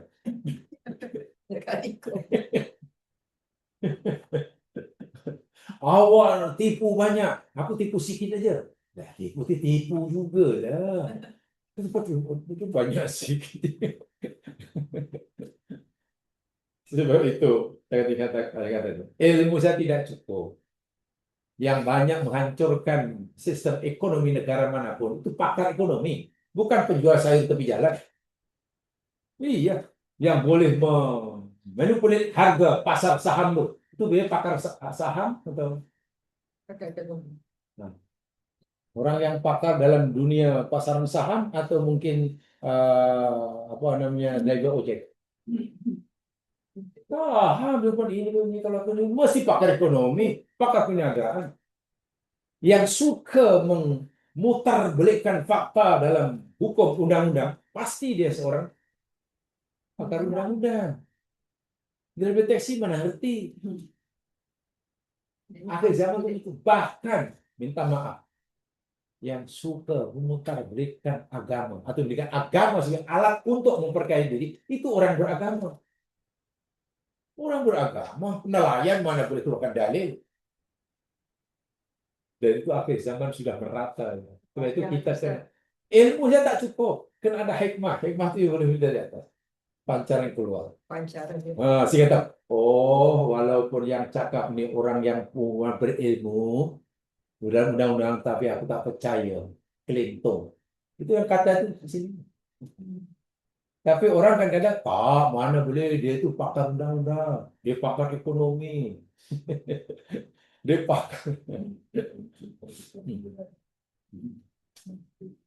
Ada jembatan rusak, struktur tak kuat. Sepatutnya aja mengikuti piawaian. Biasanya menipu, menerasi dalam dunia pembinaan, bina jambatan itu biasanya apa? Seorang seniman atau seorang Engineer. engineer? Civil engineer lah. Pasti civil engineer, tidak mungkin penyanyi. Iya, yang menipu tuh justru yang berilmu tuh. Puncanya satu, tak ada hikmah. Tak ada hikmah. Jadi dahulu itulah Nabi pernah ingatkan orang Ansor, nangis Ansor. Kenapa kamu dah ditinggalkan oleh Allah sebagai golongan dermawan, ingin turun derajat menjadi peminta? Kan walaupun yang diminta itu apa? Hak dia kan, apa harta rampasan. Sepatutnya walaupun itu hak kamu, kamu dapat berhak menegur apa ghanimah itu hak. Tapi kenapa kamu tak berikan kepada orang lain? Selama ini kamu kan pemberi. Menangis-nangis Ansor mendengar nasihat Nabi Muhammad. Dan saya yakin kalau sunnah Nabi ini kita sebarkan di dunia sekarang, mungkin kita dimaki.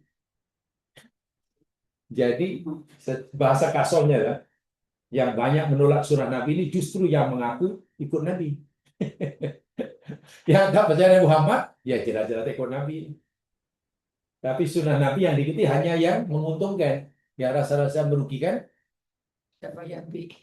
Itu bahaya, sangat-sangat bahaya. Dan kita hidup pada zaman segitu. Setelah sampai kita belajar cari ilmu karena Allah akan bagi ilmu pada bersama kita bisa membersihkan hati agar hikmah itu turun. Kita panjangkan, kita lebarkan, kita bersihkan runway itu biar kapal terbang yang kita harapkan yang mau bantuan itu mau landing. Kita menangis-nangis mengharapkan pilot landing itu kalau runway pendek, panjang tapi belum pak, akan turun. Menangis-nangislah agar kita dapat itu, tapi hati penuh dengan bintik hitam. Hatinya batik, ya. Tak nampak jalan. Hati batik macam mana nak? Ustaz, hikmah tu daripada Allah, Ustaz. Ilmu pun daripada Allah. Hanya bezanya ilmu dan dari Allah dengan sebab kita berusaha mencari, nanti Allah bagi. Hikmah itu Allah berikan kepada siapa yang dikehendaki yang layak. Dan yang lain itu ya orang yang hatinya telah bersih. itu usia hati itu. Jadi tak boleh. Jangan pikir belajar mendapat hikmah macam belajar ilmu. Kalau mendapatkan ilmu sama dengan mendapat ilmu. Maknanya mendapat ilmu kena belajar, kena baca, kena kaji. Tak, hikmah bukan macam itu. Hati bersihkan, ilmu bertambah, hati pusat. Jadi otak masukkan pengetahuan banyak-banyak, sementara di dalam hati yang kotoran itu serentak itu. Dan itu kaitannya dengan akhlak. Dalam bahasa mudah, kalau dalam hati itu ada sifat dengki dan dendam, maka berusahalah untuk dikeluarkan, dimasukkan, diganti dengan pemaaf. Kalau dalam hati ada sifat takabur, dihilangkan sikit-sikit, diganti dengan sifat tawadhu. Kalau dalam hati ada sifat kedekut alias loke, dikeluarkan sikit, diganti dengan itulah maksudnya. Itu dalam bagian hati itu bukan membaca tak jadi, karena itu kena praktikkan. Membaca itu untuk dapat ilmu. Itu kena praktikkan. Hanya untuk menghilangkan itu kena ada tahulah macam mana ya caranya. Kenapa aku mesti sombong? Nah, itu kan kalau orang tahu sombong, tahu masalah sombong karena ilmunya, pasti ia akan tinggalkan sombong. Jadi untuk menghilangkan itu perlu ilmu itu betul. Mempraktikkan ilmu itu hikmah. Dan automatically bila hati itu sudah dinilai layak oleh Allah, Masya Allah, bukan secara gembira ketika doanya makbul, ketika Allah tak kabulkan pun syukur dulu. Begitu sekali orang hikmah ini. Jangankan ia gembira ketika dapat kereta baru, ketika kereta hilang pun syukur karena ada hikmah. Tak payah bayar road tax lah. Ini mau pernah berlaku nih. Pernah berlaku, tapi lambat paham lah. Dan kemudian jamaah saya Dia ada kita lama, punya anak dia, proton saga, kemudian ada dijual, nah, nah, kalau dia minta harga dalam 35.000 lah, 20.000, Pak Sungai baru, atau dana tak berapa. Nah, tapi tak ada orang nawar. Kalau paling tinggi tawar 25.000. Jadi rugi banyak bagi dia kalau dijual 25.000 rugi kan. Yang paling tidak 35.000. Dah jual sana tak ada orang pembeli, tak macam mana rasa apa, hilang itu dicuri orang. Nangis ini iya. Udah tuh menangis Allah. Kereta aku udah jual tak laku pula, ada orang tawarnya 25, aku hilang pula. Dan kita itu ada pencurian. Hasil kita itu rupanya 50.000. Sekali tengok-tengok biasa dapatlah insurans ganti dapat 50.000. Sujud syukur budak. Alhamdulillah ya Allah nasib baik kita aku hilang. Kalau tak hilang hanya dapat 25.000. Tengok. Tapi biasanya lambat paham selepas itu. Dan itu berlaku tuh. Itu Nabi Musa mengamuk ketika kita mengucapkan apa? Tapi kita jelaskan, Allah Akbar. Musibah itu macam itu. Jadi di sebalik musibah itu rupanya ada nikmat yang luar biasa. Jadi kamu datang kepada kita, muka dia musibah, tapi di belakang itu nikmat. Orang hikmah nampak yang di belakangnya, bukan. Setelah itu alam musibah paling-paling. Tapi orang tak ada hikmah, musibah itu seakan dari kepala hingga ekor susah. Itu betul tuh kejadian tuh. Tahun baru 2000 tahun. Oh, Buddha itu gembira bukan main, happy, wah menangis ke sana. Oh, itu lagi jual tak laku. Kalau laku pun rugi, tiba-tiba klaim insurans dapat 50.000. Akhirnya tengok hikmahnya. Allah bagi kan, mula-mula Allah apa? Bagi dia bala, hilang kita, menangis. Seakan-akan Allah benci dia.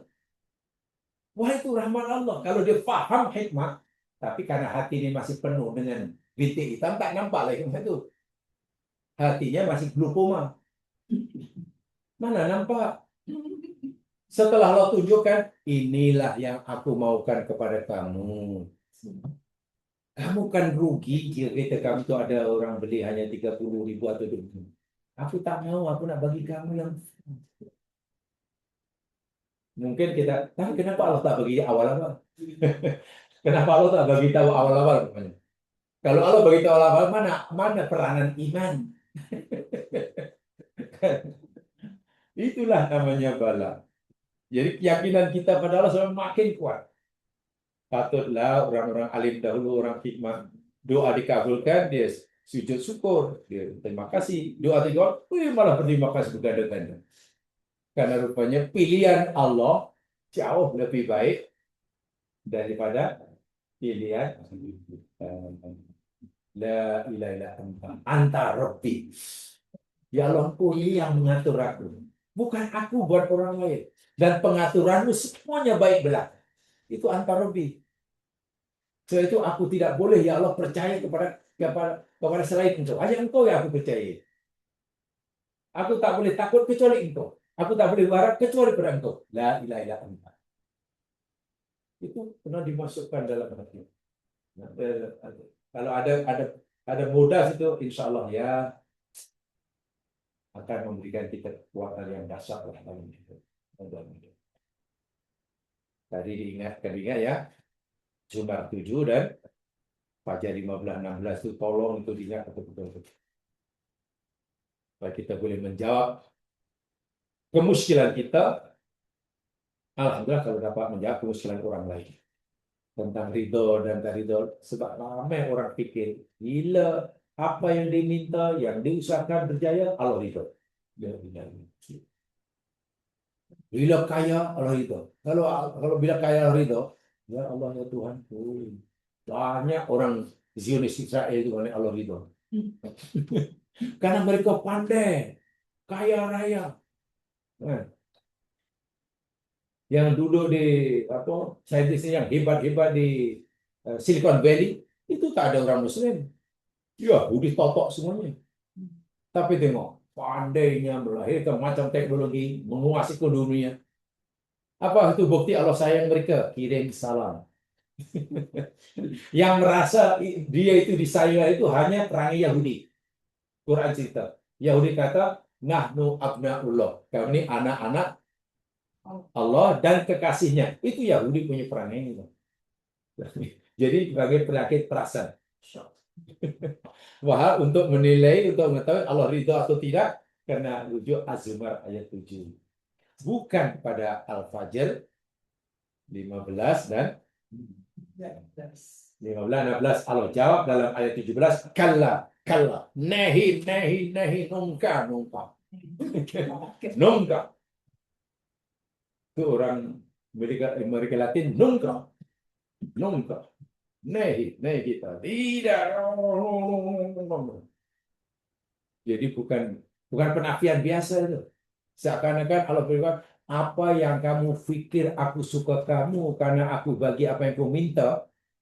Apa yang kamu pikir aku tak suka kamu karena doamu aku tak kabulkan. Salah sama sekali. Seakan-akan Allah kata begitu. Kalla, tidak seperti itu. Tidak seperti itu. Boleh difahami ya?